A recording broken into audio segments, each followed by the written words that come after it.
ہارون صاحب، اعتزاز احسن صاحب جو ماہر قانون ہیں وہ تو کہہ رہے ہیں کہ چیف جسٹس اب اپنی اتھارٹی پوری طرح استعمال کریں اور اپنے فیصلوں پر عمل درآمد کرائیں۔ آج ان کا مضمون چھپا ہے ایک انگریزی اخبار میں، آپ کیا کہتے ہیں؟ اعتزاز احسن سر ماہر قانون تو نہیں ہے، لیڈر ہیں، وکیلوں کے رہنما ہیں، قانون دان بھی ہیں، کانسٹیٹیوشنل۔ بعض اوقات ایک آدمی کی اہمیت ایک پوری پارٹی سے بڑھ جاتی ہے، یعنی پیپلز پارٹی تو مخمصے کا شکار ہے، مگر وہ نہیں ہے، اور انہی کے زیر اثر میرا خیال لطیف کھوسہ بھی بروئے کار آئے، اور ایسے بہت لوگ ہیں آپ جانتے ہیں جن کا نام میڈیا میں نہیں آ رہا پیپلز پارٹی میں، مگر وہ یہ رائے دے رہے ہیں کہ کنفیڈریشن میں نہ جایا جائے، کم از کم یہ جو رقم ہے یہ جاری کر دی جائے، یہ الزام آئے گا۔ اور خود کابینہ کنفیوز ہے اس پہ، کنفیوز ہے تو کہہ رہے ہیں نا پارلیمنٹ، کون سی پارلیمنٹ؟ قومی اسمبلی میں تو آدھے سب سے بڑی پارٹی تو موجود ہی نہیں ہے، اور جو منحرف ارکان ہیں ان کی کوئی رائے کی ظاہر ہے کوئی حیثیت نہیں ہے، اور جو موجود تھے ان میں سے صرف 42 نے دستخط کیے، اس میں سے بھی زیادہ تر وہ ہیں جو خود اسپیشل سیٹوں پہ آئے ہیں۔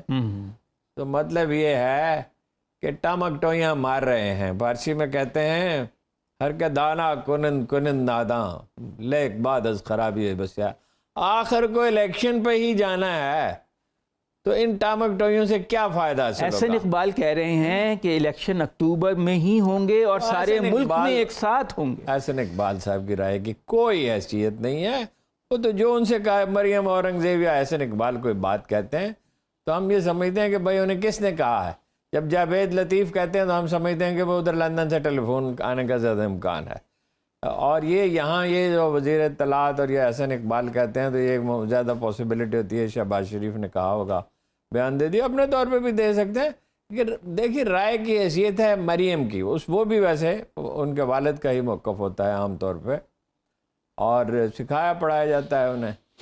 تو جب الیکشن ہی کرنا ہے تو پھر پالیسی تو یہ ہونی چاہیے کہ کوئی انڈرسٹینڈنگ ڈیولپ ہو۔ دیکھیے نا، عمران خان نے تو ایک سے زیادہ مرتبہ اشارہ کیا، لیکن جب وہ اشارہ کرتا ہے مصالحت کا، یہ اس کے خلاف کوئی اقدام کرتے ہیں، یا مولانا فضل الرحمان صاحب اعلان فرما دیتے ہیں، یا پارٹی کا کوئی لیڈر ہم آپ سے بات نہیں کر سکتے۔ پہلے یہ کہتے تھے وہ بات نہیں کرنا چاہتا، ہفتوں مہینوں ہم یہ سنتے رہے عمران خان بات نہیں کرنا چاہتا، جب وہ مذاکرہ کی بات کرتا ہے۔ اب دیکھیں انہوں نے تو کہا، سابق سپیکر نے اسد قیصر نے، کہ آئینی اصلاحات پہ بھی بات کرنے کے لیے تیار ہے، اور بعد نے کہا کہ اسٹیبلشمنٹ کے نمائندے بھی بیٹھ جائیں، کھل کر بات کریں، تمام چیزیں طے کر لیں، اور اس کے جواب میں کیا اقدام ہوا؟ علی امین گنڈا پور کو اٹھا لیا گیا۔ آپ نے ٹھیک کہا کہ کوشش یہ ہے کہ وہ مہم نہ چلا سکے اور اس کے دست و بازو کاٹ دیے جائیں، لیکن ایک تیسرا مقصد بھی ہے، ان سے معلومات حاصل کی جائیں۔ میں نے غور کیا ہے علی امین گنڈا پور کے پاس کیا معلومات ہو سکتی ہیں؟ وہ ڈیرا اسماعیل خان کا سیاستدان ہے، یا حفاظتی انتظامات اس سے سیکیورٹی دیکھتے ہیں، سیکورٹی کو دیکھتا ہے عمران خان کی، تو اس سے کیا معلومات ملیں گی؟ اسی طرح اعظم سواتی جو اب بہت اہم ہو گئے ہیں، اعظم سواتی لاہور، راولپنڈی، پشاور، ایبٹ آباد، سوات جہاں سے الیکشن لڑے جیت سکتے ہیں، ان سے کیا وہ کوئی کچن کیبنٹ کا حصہ نہیں تھے؟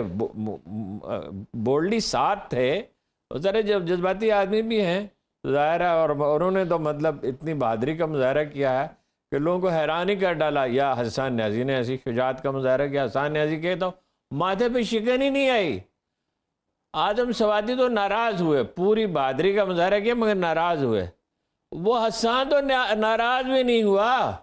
اور یہ کیسے عقل مند ہیں کہ انہوں نے حفیظ اللہ خان جیسے آدمی کو کھو دیا؟ یہ ممکن ہی نہیں ہے کہ اب حفیظ اللہ خان اس جوش و خروش سے ان کے حمایت، ابھی بھی ٹویٹ تو وہ عمران کے خلاف ہے۔ وہ دیکھیں نا، وہ آدمی اپنے بیانی میں پھنسا ہوتا ہے، لیکن باپ کے دل پہ جب چرکا لگتا ہے، آپ جانتے ہیں کہ ماں باپ نہیں اولاد کی تکلیف برداشت کر سکتے، اور اس کو لیڈر بنا دیا۔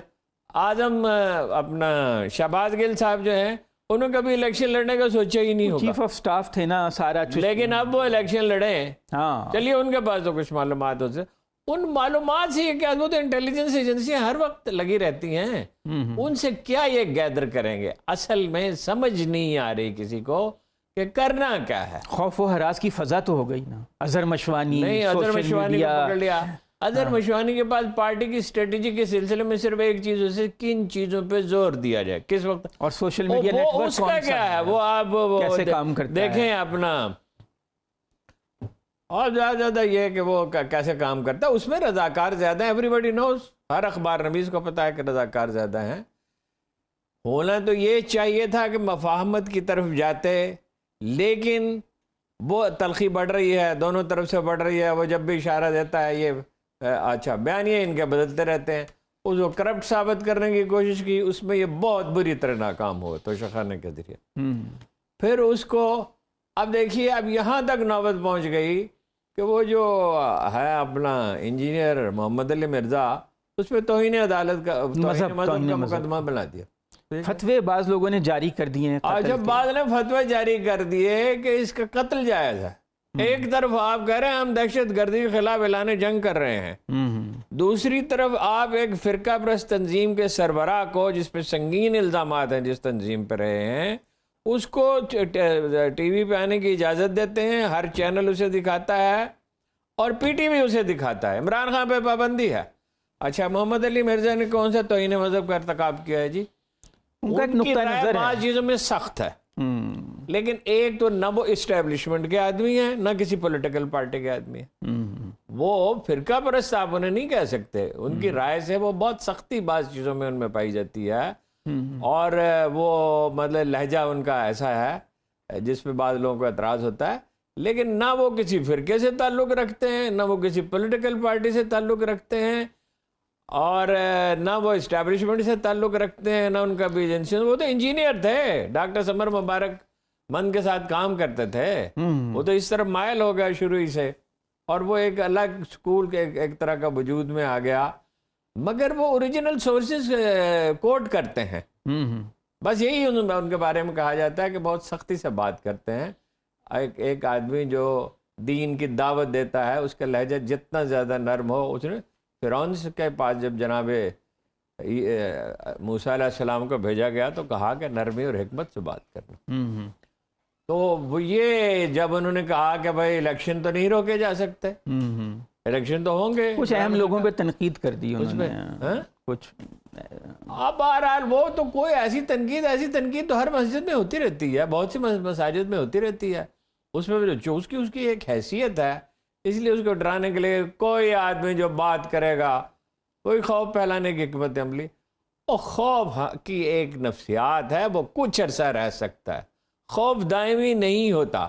آپ جیلوں میں جائیں کہ بھائی آپ کو شاید کبھی تجربہ ہوا ہوگا یا نہیں ہوا. ہم ایک دفعہ اخبار نویسوں کا ایجیٹیشن تھا, وہ حکومت کے خلاف اتنا نہیں تھا, ایک اخبار کے انتظامیہ کے خلاف تھا کہ لوگوں کو نکال دیا کہ میں 15 دن جیل میں گزارے. آپ کو حیرت ہوگی جو قیدیان میں سے بہت کم خوفزدہ ہوتے ہیں. جب آدمی اس پروسیس, انہوں نے بھی اس کو ایک برادری بنا دیا, اس کو پی ٹی آئی کو. یہ پیپلز پارٹی تھی جس کے بارے میں کہا جاتا تھا کہ اس کے لوگ باہم جڑے رہتے ہیں ایک دوسرے. ہم دیکھتے تھے لارس گارڈن میں یا ریس کورس گارڈن میں واک کرنے سے پیپلز پارٹی کے کچھ گروپ جو ہے اکٹھے واک کیا کرتے تھے ورکر اس کے, اور وہ اقتدار جانے کے بہت بعد تک بھی یہ وہ تو زرداری صاحب نے, یہ تو ملک کے لیے اچھا نہیں کہ یونٹی پیدا ہوتی ہے. وہ ایک نیشنل پارٹی ہے, وہ پارٹی تو وہ ہے ہی نہیں, وہ پارٹی اس طرح منظم تو نہیں ہے. یہی اس کا ہے, وہ ٹکٹیں جاری کرنے میں ہمیشہ انہیں دشواری. ہمارے جیسے ملک میں ایسی پارٹیاں اچھا نہیں, مگر مطلب نون لیگ وغیرہ میں ایکسرسائز پراپر ہوتی ہے ٹکٹیں جاری کرنے کی. ایون اپنا ANP میں, MQM میں, اس کے ہاں اس طرح کی ایکسرسائز نہیں ہوتی. لیکن اب آپ دیکھیں جیسے داتا دربار پہ میلہ لگا رہتا ہے ہر وقت, زماں پارک میں میلہ لگا رہتا ہے. اگرچہ یہ تو ایک چند مہینوں چند برسوں کی بات ہے, وہ تو 1000 برس سے ہے, اور جب تک دنیا قائم ہے ان کا تو مقامی بلند ہے, اور وہ خدا نخواستہ کوئی کمپیریزن ہی نہیں ہے.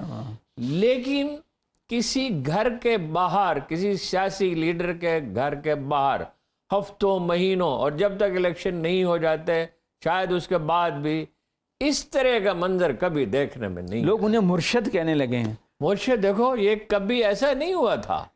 یعنی قائد عوام کہا, پرسنالٹی کلٹ بن گیا ہے بھٹو کی طرح کہا گیا, لیکن قائد عوام کہا گیا, قائد ملت کہا گیا لیاقت علی خان کو, اور غالباً ان کی شہادت کے بعد کہا گیا. تو لیکن یہ مرشد اس طرح کی گہری حقیقی وابستگی, اور لوگ تسلیم کرتے ہیں، نون لیگ کے بھی، پیپلز پارٹی کے بھی نجی گفتگوؤں میں تسلیم کرتے ہیں۔ اب آپ چڑچڑے پن کی اس سطح پہ پہنچ گئے کہ وہ عباسی صاحب، کیا نام ہے ان کا جو نون لیگ کے ہیں، ہاں رکن قومی اسمبلی مرتضیٰ عباسی صاحب، وہ گندی گالی دے دی چیف جسٹس کو۔ ہاں وہ ویڈیو وائرل ہوئی ہوئی ہے، بہت فحش گالی دے رہے ہیں وہ۔ اچھا، اب ان کے خلاف اگر کارروائی ہو ہاں تو یہ شور مچائیں گے۔ اب بھائی میڈیا پہ آپ ہن برسا کر اشتہارات کے ریل پیل سے وہ عوامی جذبات تو نہیں بدلتے نا، لوگ دیکھتے کب ہیں ٹی وی کا اثر کتنا قبول کرتے ہیں۔ کتنے میڈیا گروپ تھے جن کی ریٹنگ کم ہو گئی ہے، کتنے میڈیا گروپ تھے جن کی ریٹنگ بڑھ گئی ہے، کتنے اینکر اور کتنے مبصر تھے جو بڑی شان و شکوہ رکھتے تھے اور اس سے وہ محروم ہوئے، کتنے اخبار نویس تھے جن کا احترام کیا جاتا تھا اور وہ احترام ختم ہوا، کتنے نئے کردار میڈیا میں مرج کر گئے ہیں۔ تو اگر غور کریں، ٹھنڈے دل سے سوچیں، ہماری نفسیات نہیں ہے، ہم ہیجان میں گرفتار ہیں۔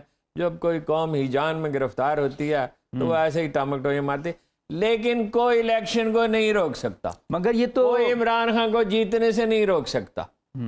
اب اس پہ قاتلانہ حملہ بھی بہت دشوار ہو گیا۔ جو بات دیکھیں، چین سے تشویش کا اظہار، مشاہد صاحب نے صاف صاف کہا، چینیوں نے تشویش کا اظہار کیا، پاکستان کے حالات پہ شدید تشویش کا اظہار۔ اب وہ دنیا بھر کا میڈیا بھی آسٹریلیا میں بحث ہوئی ہے پارلیمنٹ میں۔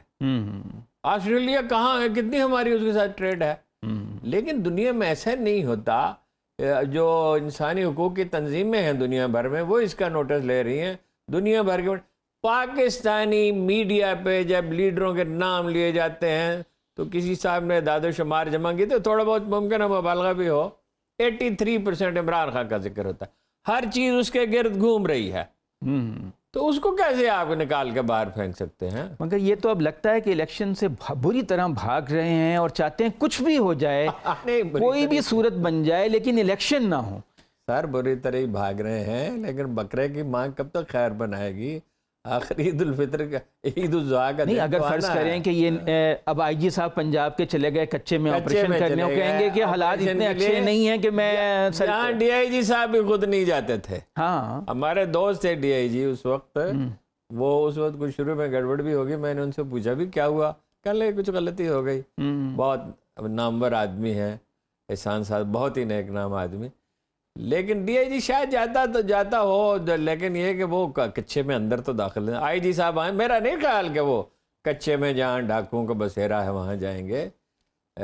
مگر جا کے سپروائز کر رہے ہیں، وہ کہیں گے بھئی میں تو مصروف ہوں، میں کیسے الیکشن کے لیے نفری دوں؟ سپروائز وہ آدمی کرتا ہے اس طرح کے آپریشن کو جو اس علاقے کو سمجھتا ہو، اس کا جو لوکل پولیس آفیسرز ہیں وہی اس کو سپروائز کرتے ہیں، وہ تھپکی دے سکتے ہیں، وہ یہاں سے بیٹھ کے خیر چلے گئے، اچھی بات ہے، مگر کیا یہ تاثر کر دینا مقصود ہے کہ امن و امان کی صورتحال خراب ہے؟